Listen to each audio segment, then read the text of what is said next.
অচেনা blogger YouTube channel দীর্ঘ 2018 সাল থেকে ভিডিও আপলোড করে আসছে।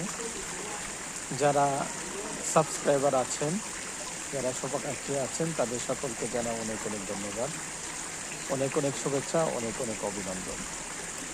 এই অচেনা ব্লগার ইউটিউব চ্যানেল সবসময় আপনাদের জন্য নতুন নতুন ভিডিও আপলোড করে আসছে। যারা পুরাতন সাবস্ক্রাইবার আছেন তাদের কাছে অনুরোধ থাকলো অচেনা ব্লগার ইউটিউব চ্যানেলের প্রত্যেকটা ভিডিও শেয়ার করার জন্য। তো নতুন নতুন যদি আপনারা শেয়ার করেন ভিডিওগুলি এবং দেখেন, কমেন্ট বক্সে লেখেন আপনাদের মতামত, তবেই আমার পরিশ্রম সার্থক হবে এবং আমি উৎসাহিত হব আরও নতুন নতুন ভিডিও আপনাদের জন্য আপলোড করার জন্য। অনেক অনেক ধন্যবাদ।